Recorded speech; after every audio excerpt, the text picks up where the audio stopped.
Have you ever imagined what it would be like to finally say goodbye to financial worries?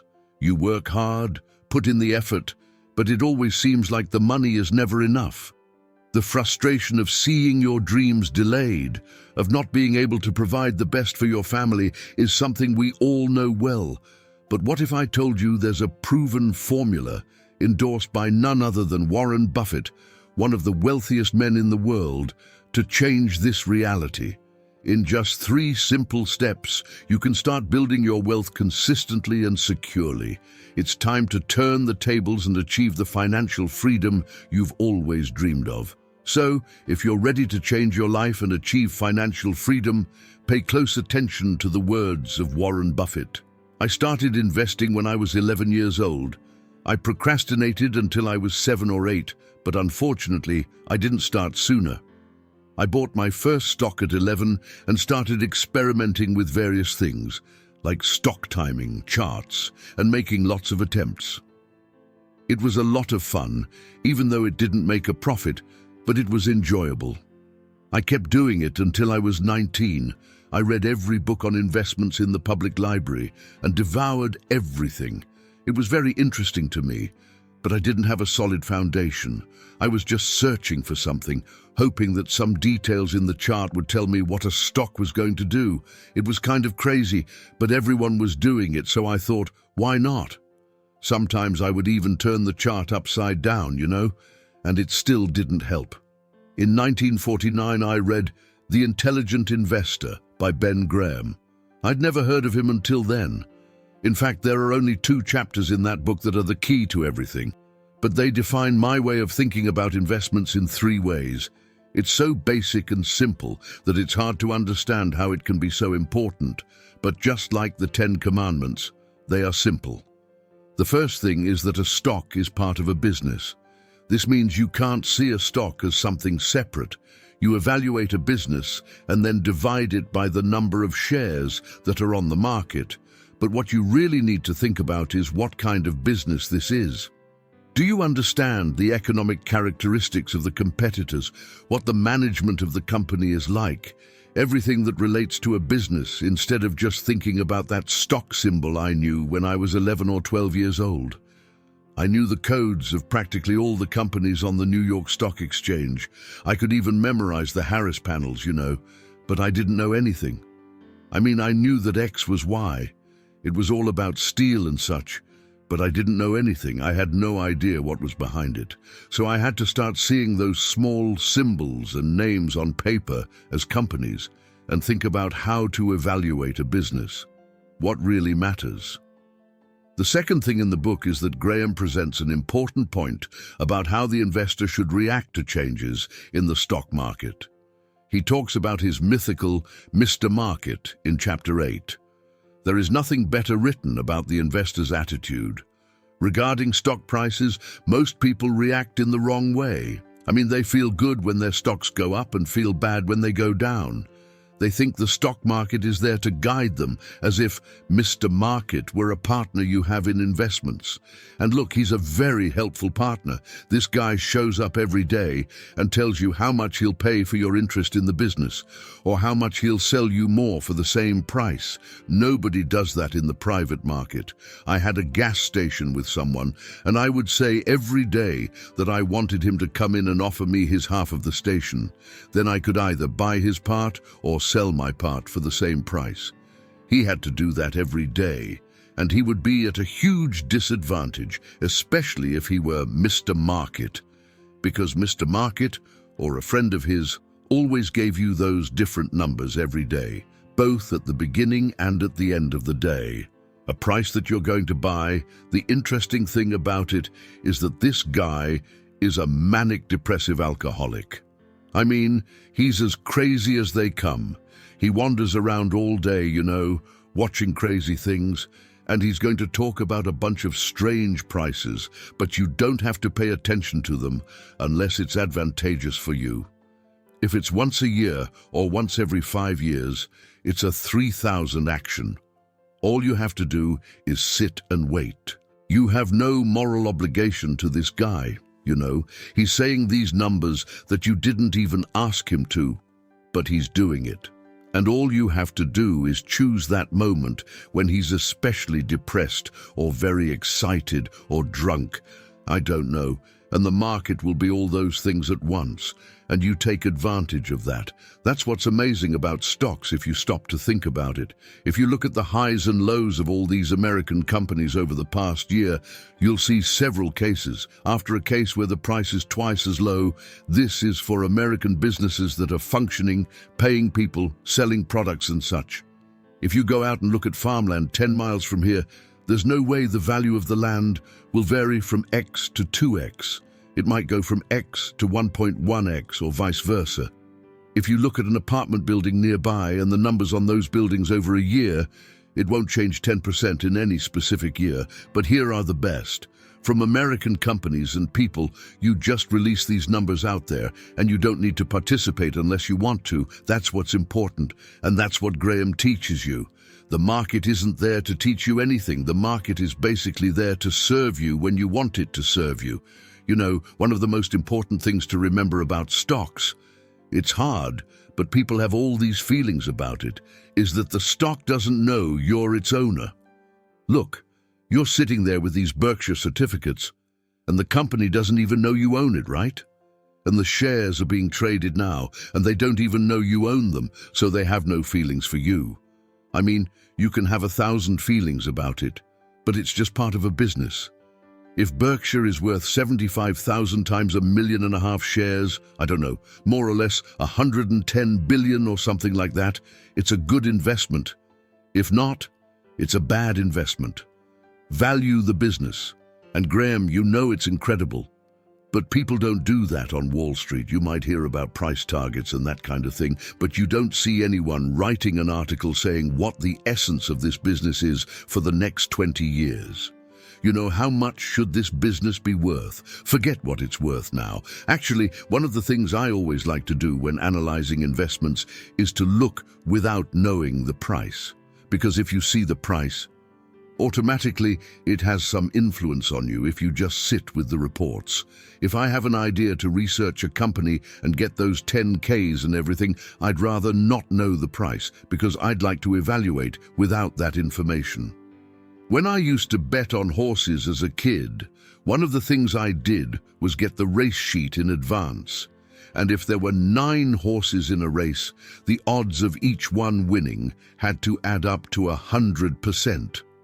Like one horse was going to win, race without a tie, or everyone dropping dead on the final stretch. So if I looked at the race sheet, I would take a look at the third race at Hialeah and try to calculate the percentage chance of each horse winning the race, and that had to add up to 100. Then I would compare those percentages with the odds. But first, I wouldn't look at the odds. I observed past performance and all that first. The stock market is the same thing. The third thing in Graham's book is the margin of safety. There's a bridge that says the capacity is 10,000 pounds and you're driving a 9,800 pound truck. Then you go ahead and find another bridge. No one knows exactly what that capacity is, and the sign might have been put up 3 years ago. That's why it's always good to leave a margin of safety. You shouldn't try to take such a risk. You wait until something really catches your attention in the stock market. With these 3 principles, you can build all kinds of structures, but that's it. If you keep this in mind, which is what's in The Intelligent Investor, I've never found anything that remotely compares to the 3 I just mentioned. You can't take one leg out of a 3-legged stool and still have a good investment philosophy. But I'd say the most important thing, over time and working with large sums, is understanding the business. Let's say you received $1 million or whatever is necessary, and you can look around Knoxville or take a trip around Tennessee if you want, and invest in 3 businesses you know between now and a week. Private businesses, no stocks or anything like that. You have a week to do it, otherwise you'll have to return the money. What are you going to do next week? I mean, you can take a look at all these companies. Some you know well, others less so. Some you know by reputation, others you know the management, and some you know about. You know how their competitive situation is. What will you be thinking about during those 7 days? How are you going to select these companies? I think you should look for 3 businesses, and you can't trade them after buying. You'll just have to keep them for the rest of your life. You need to look for companies that have a lasting competitive advantage.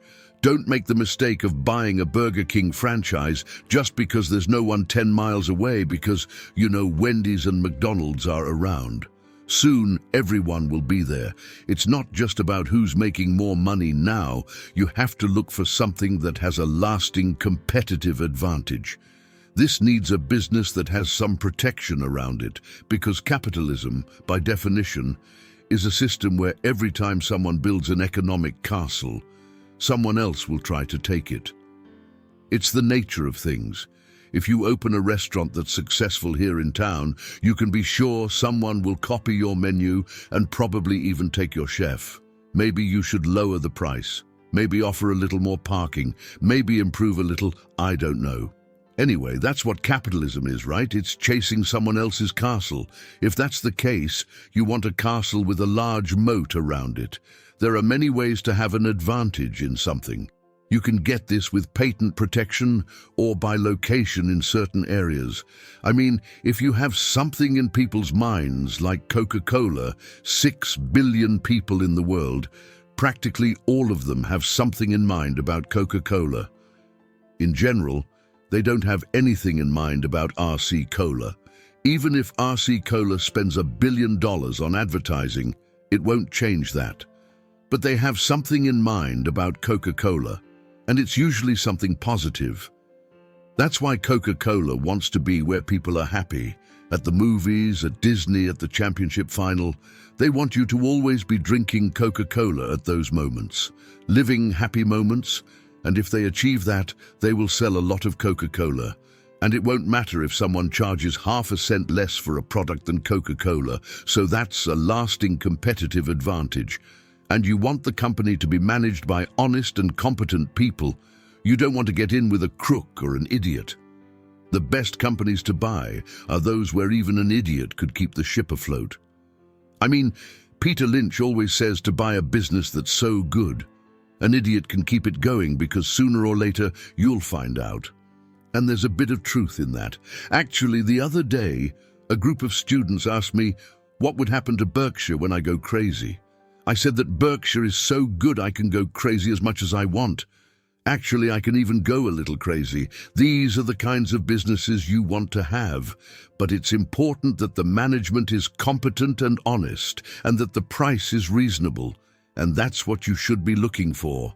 Around Tennessee, you have a week to do this, and soon you would discard a bunch of things, because you can already see it's not a fertile area, That's an important thing to know, to be able to eliminate several options.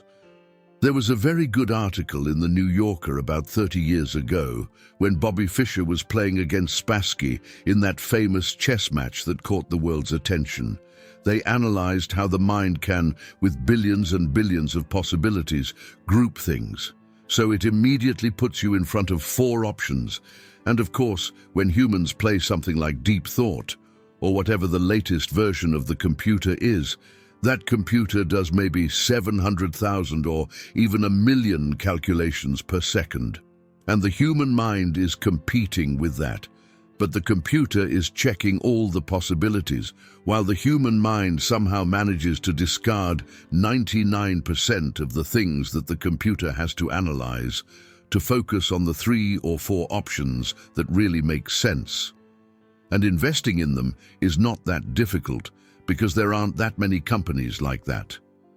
But you want to discard all kinds of things. If someone told me my life depended on choosing from the Dow Jones stocks a group of 10 that would be the best or outperform the index as a whole, I would spend my time thinking about the worst companies that are there. I would discard several options and then be at ease knowing that I left those behind. Actually, it's an easier way to approach the problem than trying to pick the top 10. If you were thinking about the state of Tennessee, there are a lot of things you wouldn't even consider because you think they're too complicated. You might end up thinking car dealerships are too difficult. It's always going to be competitive. Who knows if Ford or General Motors will sell more cars 5 years from now, or if there will be terrorism coming from outside, right? So you simply say, I'm going to stop worrying about car dealerships. I'm going to analyze your budget and think about something else. And that approach you use is the same one you really want to bring to the stock market. Tonight, you can look at 3,000 companies on the New York Stock Exchange. There's an evaluation for each one of them, and it changes every day. You don't need to invest once a year. If you have 20 good ideas, or even 5 good ideas over your lifetime, you can become very rich.